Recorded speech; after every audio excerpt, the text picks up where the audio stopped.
के द्वारा जितना भी आपको 52 अक्षरी ज्ञान, कोई भी ज्ञान बताया गया, ध्यान योग क्रियाएं बताई गई, इंगला पिंगला सुषमना साधना, चक्र जागृति करना, श्वासों की साधना करना, नाभि की साधना करना, निराकार दोनों हाथों के बीच में जो निराकार है उसको देखना, ये सब जितना भी है ये सब पवित्र ज्ञान में आता है। पवित्र ज्ञान में आपको किसी ना किसी के साथ जोड़ा जाता है।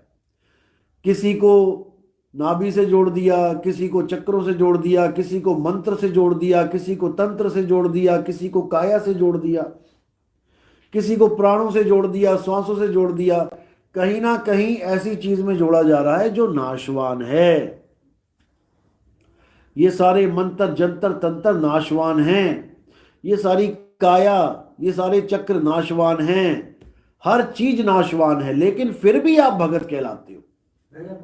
आप नाशवान चीजों से तो जुड़े, लेकिन तब भी आप भगत कहलाए, इसलिए उस ज्ञान को पवित्र ज्ञान कहा जाता है। जो आपको एक आम आदमी से, एक आम जीव से, एक दुनियादारी जीव से आपको भगत बना दे, उसको कहते हैं पवित्र ज्ञान। जैसे किसी पंडित जी ने किसी को नाम दे दिया, बेटा राम राम करा कर। आज तक वो राम राम नहीं करता था, लेकिन अब वो कर रहा है राम राम राम, अब वो भगत कहला रहा है। भले उस राम राम से उसकी मुक्ति ना हो, लेकिन फिर भी दुनिया कहेगी ये तो भगत बंदा है, तो राम राम करता रहता। इसको कहते हैं पवित्र ज्ञान। और जो मूल ज्ञान है वो क्या है? वो है आत्मज्ञान। मूल ज्ञान है आत्मज्ञान, यानी किसी और के साथ नहीं जोड़ना है, किसी और को परमात्मा नहीं कहना है, अपने आप को जानना है, अपने असली स्वरूप को जानना है। एक तो कह दो कि अपने आप को जानना है, यानी कोई कह ले तू ही रब बन गया। वो कब बोलेगा तू ही रब बन गया? जब वो तुम्हें ये शरीर मानेगा, तब कहेगा अच्छा तू ही रब है। लेकिन जब वो उसकी गहराई में जाएगा कि जिस बंदे को मैं कह रहा हूं उसका असली रूप क्या है, क्या रूप है? आत्म स्वरूप।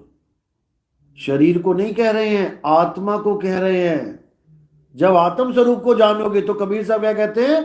आत्म में परमात्म दर्शे, कि परमात्मा कहां है? तुम्हारी आत्मा में छुपा हुआ है। वो जीव की बात नहीं कर रहा मैं कि जीव में छुपा हुआ है, जीव नहीं, आत्मा। गुरु ग्रंथ साहब में पूछा गया संतों को परमात्मा कहां रहता है, तो उन्होंने क्या बोला? आत्म मही राम, राम मही आत्म, चीनस गुरुमुख विचारे। कि अगर तू परमात्मा को ढूंढना चाहता है तो पहले अपनी आत्मा को ढूंढ।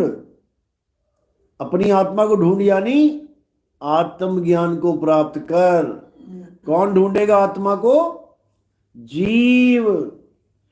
कौन भटक रहा है बिना आत्मज्ञान के? जीव।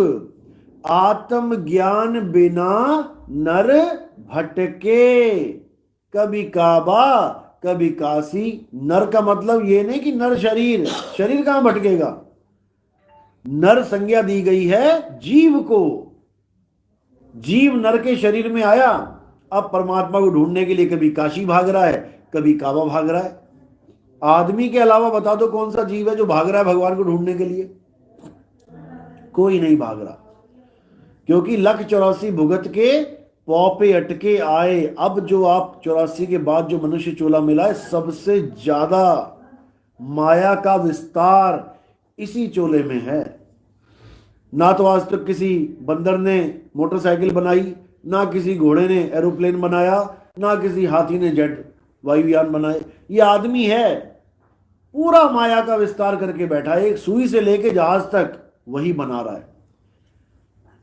करना क्या था और कर क्या रहा, बस ये समझना है। आए थे हरि भजन को, हरि भजन के लिए आए थे और किया माया में ठौर। इसी माया को बना बना के उसी में रमा पड़ा है। तो करना क्या है? मूल ज्ञान को प्राप्त करना है। मूल ज्ञान यानी आत्मज्ञान। आत्मज्ञान यानी कि जैसे कहते हैं कि आत्महत्या कर ली किसी ने, तो उसका मतलब ये नहीं किसी और की हत्या। आत्महत्या का मतलब अपनी हत्या। कोई कहे जी मैंने आत्मरक्षा के लिए ये बंदूकें ली हैं, इसका मतलब ये नहीं किसी और की रक्षा करने के लिए, इसका मतलब है आत्मरक्षा, खुद की रक्षा करने के लिए। कोई लिखता है कि आत्मकथा लिख रहा हूं जी, तो इसका मतलब ये नहीं कि किसी और के बारे में लिख रहा है, इसका मतलब ये है कि वो अपने बारे में लिख रहा है। इसी प्रकार आत्मनिर्भर यानी किसी और पे निर्भर ना रहना, अपने आप पे निर्भर हो जाना, इसको आत्मनिर्भर कहते हैं।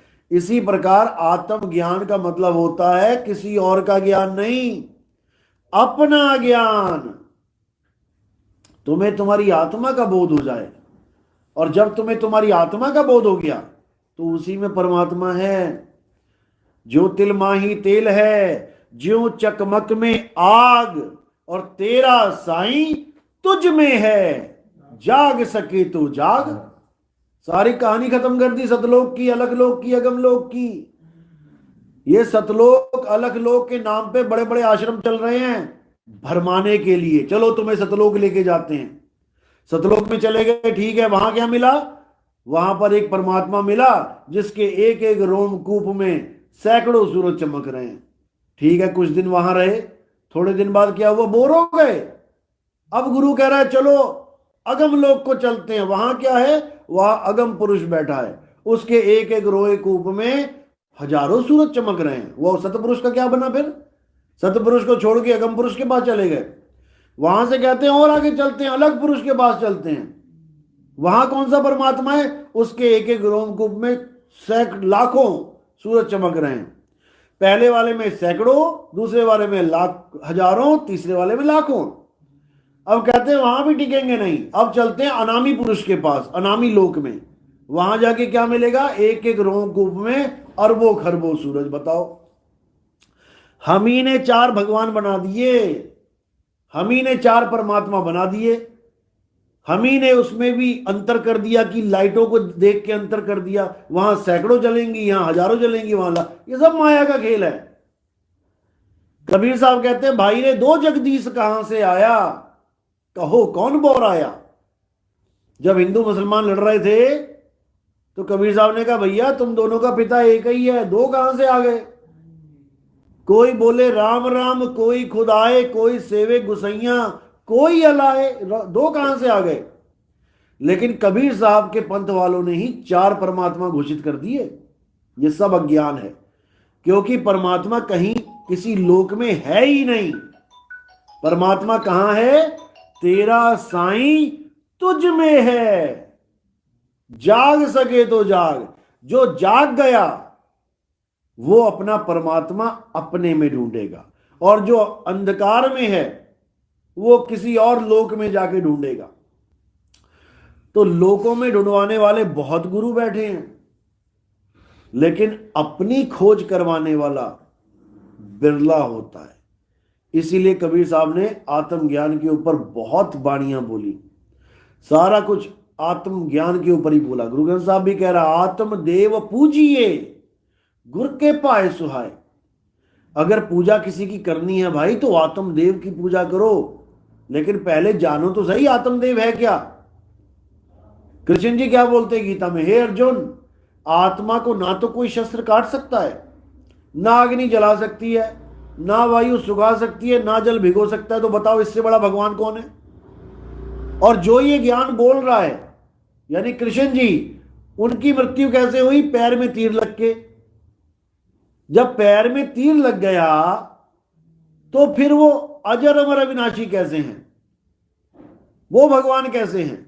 वो खुद अपने मुंह से कह रहे हैं भगवान वो है जिसको शस्त्र काट नहीं सकता, अस्त्र टकरा नहीं सकता जिसके साथ, लेकिन अपने ही पैर के उसमें तीर लग गया, अंगूठे में। यानी कि हमें वो सही राह बता रहे हैं कि पूजा किसकी करनी है, लेकिन दुनिया गलती से उसकी पूजा कर रही है जिसको तीर भी लग सकता है। वो कह रहे हैं उसकी पूजा कर बेटा जिसको तीर छू नहीं सकता, अग्नि जला नहीं सकती, वायु सुखा नहीं सकती। राम जी के शरीर का अंत कैसे हुआ?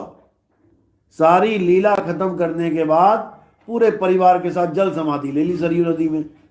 जल समाधि का मतलब क्या है? पानी में डूब जाना और जल के द्वारा अपने शरीर का नाश करवा देना। अब जिसको जल ने गला दिया हम उसकी पूजा में लग गए।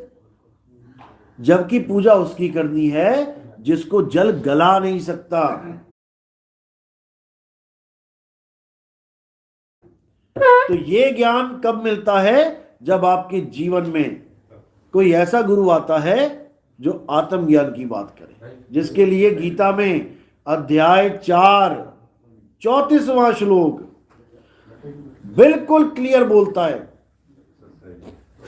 कि हे अर्जुन, अगर तुम ज्ञान को प्राप्त करना चाहते हो, किस ज्ञान को? सत ज्ञान को। क्योंकि दो ही प्रकार का ज्ञान है इस दुनिया में, एक सत ज्ञान, एक असत ज्ञान। तो गीता में साफ बोला, हे अर्जुन, दो प्रकार के तत्व इस पूरे संसार में मिलते हैं। पहला तत्व है असत तत्व। असत तत्व वो है जो बनता और बिगड़ता है, जो बदल जाता है, जो पैदा होता है और जिसकी मृत्यु हो जाती है, यानी शरीर ही असत्य है। और सत्य क्या है? हे अर्जुन, आत्मा सत्य है। आत्मा ही सत्य है। आत्मा का कभी विनाश नहीं होता। जीव सत्य नहीं है।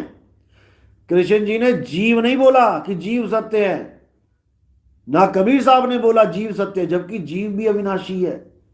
ईश्वर अंश, जीव अविनाशी, लेकिन जीव को सत्य नहीं बोला। सत्य तो आत्मा है, और आत्मा और परमात्मा जो दो करके जान रहे हैं वही दुविधा में है। आत्मा और परमात्मा दो नहीं है।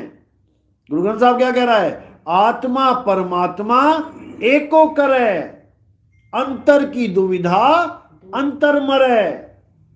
गुरु वो होता है जो आत्मा परमात्मा को एक कर दे, यानी भरम तोड़ दे तुम्हारा। तुम परमात्मा ढूंढ रहे हो, इसीलिए तुम्हें परमात्मा नहीं मिल रहा। तुम आत्मा को ढूंढो, गुरु से आत्मज्ञान प्राप्त करो, तुम्हें 100% परमात्मा मिलेगा, क्योंकि उसी में रम रहा है परमात्मा। तभी तो आत्मा विनाशी है।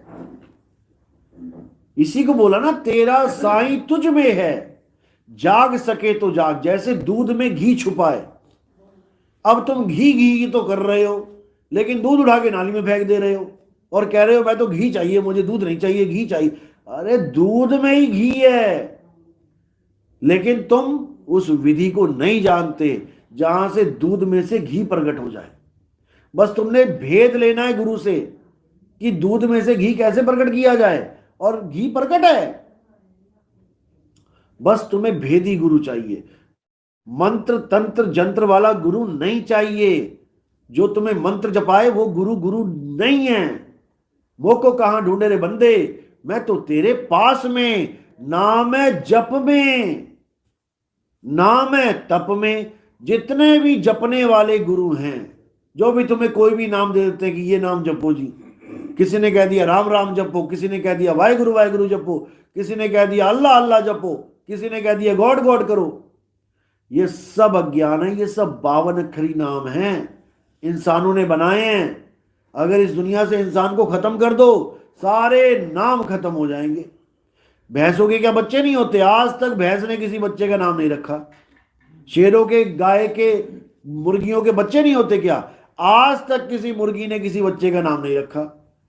केवल इंसान अपने बच्चों का नाम रखता है, बच्चों का नाम रखता है, वस्तुओं के नाम रखता है, दुनिया में सारी चीजें जो दिख रही हैं उसका नाम रखता है। यहां तक कि भगवान के भी नाम रख रखे इंसान ने।